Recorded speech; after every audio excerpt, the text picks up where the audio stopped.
शहराच्या धावपळीपासून थोडं दूर निसर्गाच्या कुशीत असलेलं हे सुंदर धरण आज आपण पाहणार आहोत. या धरणाचा परिसर, इथलं निसर्ग सौंदर्य आणि पावसाळ्यात इथं आलेला भन्नाट अनुभव आज आपण या व्हिडिओमध्ये पाहणार आहोत.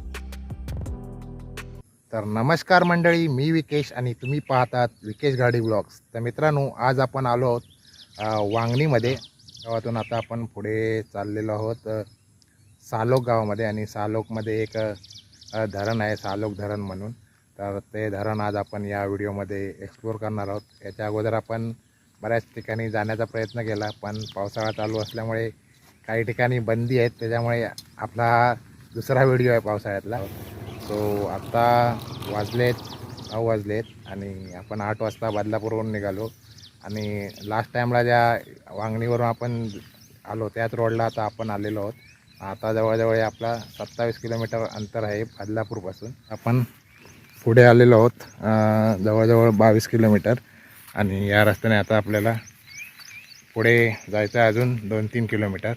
तर आजच्या व्हिडिओमध्ये बनून राहा, कुठेही व्हिडिओ स्किप करू नका, शेवटपर्यंत बघा. आणि आजचा व्हिडिओ आवडला तर व्हिडिओला नक्की लाईक करा.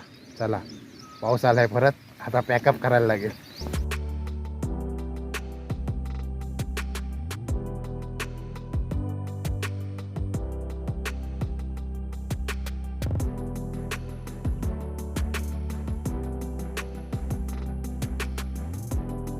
तर मंडळी पाहू शकता, पावसाने सगळीकडे हिरवगार झालं आहे. आणि आज आपण निघालो आहोत सकाळी सकाळी, माझा मित्र दिनेश आणि मी, भन्नाट असा एक ठिकाण एक्सप्लोअर करण्यासाठी. सगळीकडे पाहू शकता कसं मस्त हिरवगार झालं आहे आणि पावसाने रस्ते ओले चिंब झाले.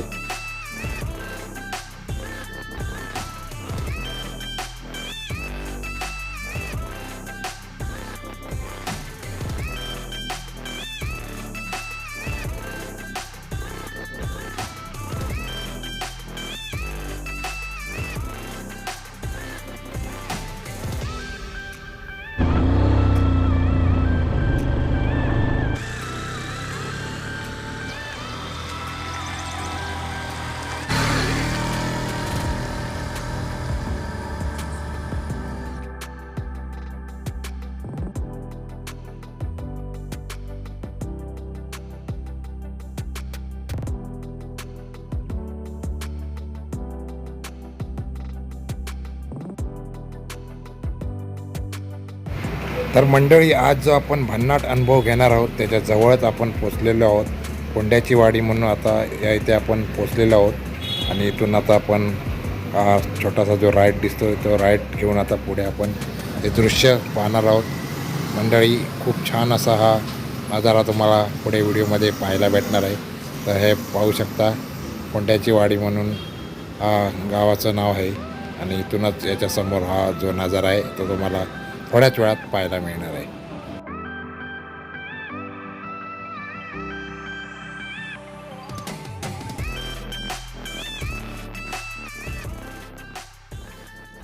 तर मंडळी, जे आज आपण दृश्य पाहणार आहोत त्या इथे आता आपण फायनली पोचलेलो आहोत.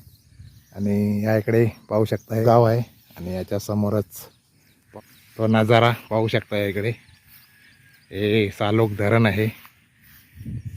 खूप सुंदर असा पावसाळ्यामुळे सगळीकडे हिरवगार झालं आहे आणि पूर्ण पाण्याने तुडुंब भरलं आहे जलाशय. असा कच्चा रस्ता आहे गावातून पुढे आणि जस्ट समोरच आहे गाव दिसतं आपल्याला. आणि या रस्त्याने आता आपण पुढे धरणाच्या इकडे जाणार आहोत. इकडून साईडने रस्ता आहे. आणि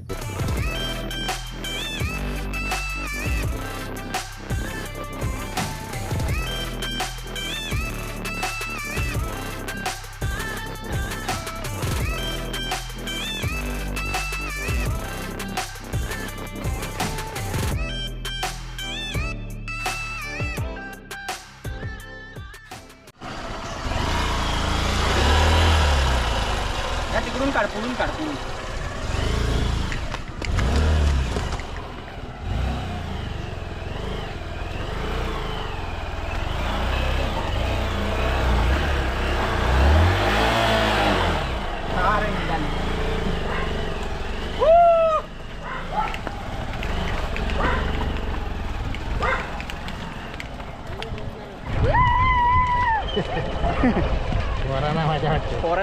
वाटतंय भरपूर. आमची जागा लागली. तेवढाच एक डेंजर आहे.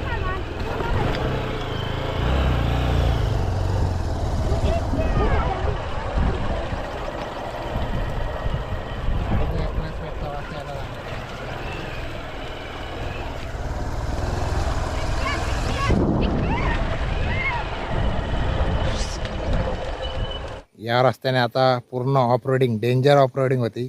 पावसामुळे पूर्ण लाल माती आहे, चिकट झालेली आहे. कारण आपले टायर अजून जुने आहेत त्याच्यामुळे ग्रिप नाही टायरांना, त्यामुळे मातीत पूर्ण स्लिप मारत होती. तरी पण ॲडव्हेंचर करून आपण इथे डॅमच्या इथे पोचलो आहे, ती म्हणजे जी भिंत आहे डॅमची.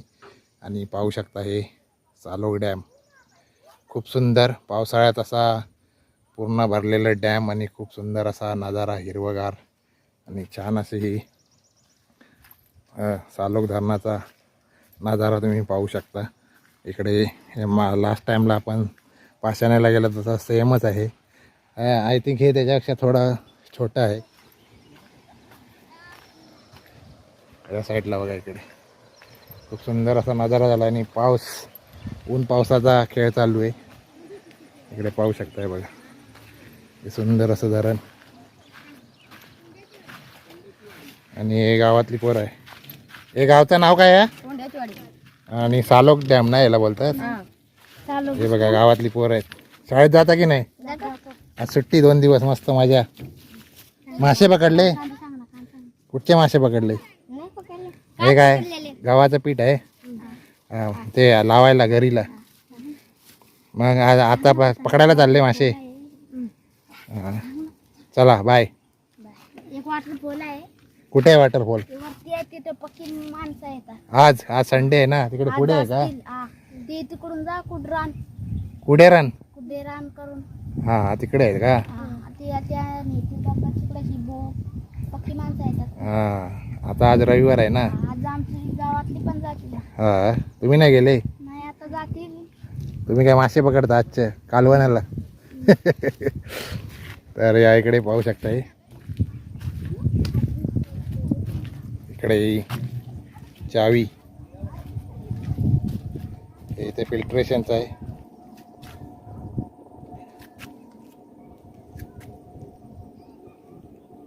हे बघा. तर मंडळी, अशा ठिकाणी जर येत असाल हे धरणाविरणामध्ये, तर पाण्यामध्ये कृपया करून उतरण्याचा प्रयत्न करू नका. मी प्रत्येक व्हिडिओमध्ये तुम्हाला सांगत असतो की जिथे आपल्याला माहीत नसतं तिथे पाण्यात उतरण्याचा कधी प्रयत्न करू नये. सो त्याची एक काळजी घ्या. आणि इकडे जर येत असेल तर कुठेही कचरा करू नका. खूप छान असा निसर्गाचा आनंद घ्या आणि एन्जॉय करा आणि मस्तपैकी सुरक्षित घरी पोहोचा.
तर मंडळी प्रामुख्याने हे बागायती शेती, जिरायती शेती आणि वांगणी शेती म्हणजे जी जिरायती शेती असते ती आपल्या पावसावर अवलंबून असते आणि बागायती शेती असते ते जसे तलाव आहेत, नद्या आहेत, विहिरीच्या पाण्यापासून, आणि जी वांगणी शेती असते ती पाण्याचा जसा साठा असतील उपलब्ध असेल तसा ती शेती केली जाते.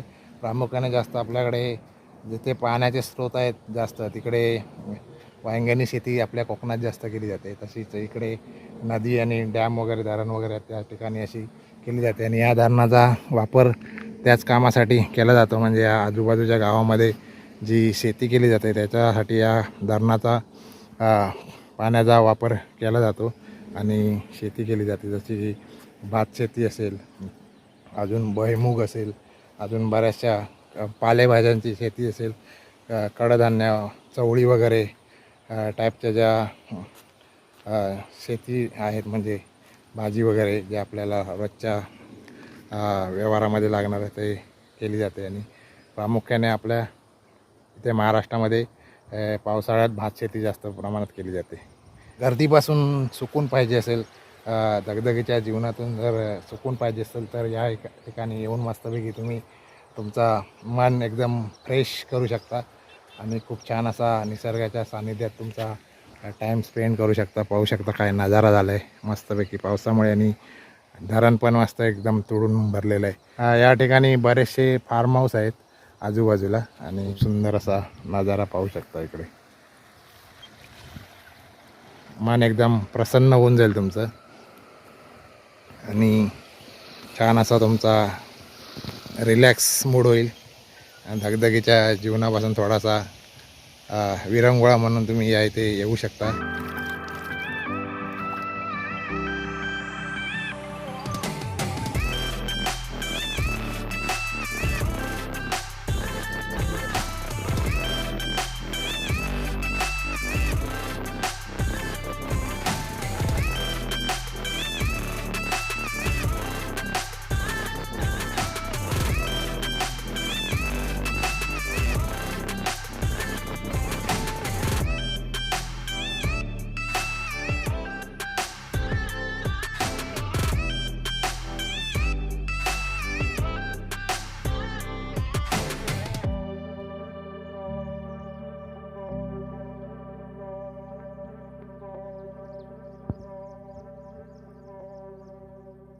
तर मंडळी, हा जो स्पॉट आहे बऱ्याच जणांना माहीत नाही, हिडन प्लेस आहे.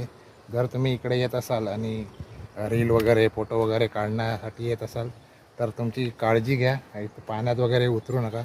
तुम्हाला आता अगोदर पण मी बोललो, पाण्यात बिण्यात उतरण्याचा प्रयत्न करू नका. तर मंडळी, आजचा हा सालोक धरणाचा प्रवास तुम्हाला कसा वाटला ते नक्की कमेंट करून सांगा. व्हिडिओ आवडला तर व्हिडिओला लाईक करा आणि तुमच्या मित्रांपर्यंत शेअर करा. चॅनलला नवीन असेल तर चॅनल सबस्क्राईब करायला विसरू नका.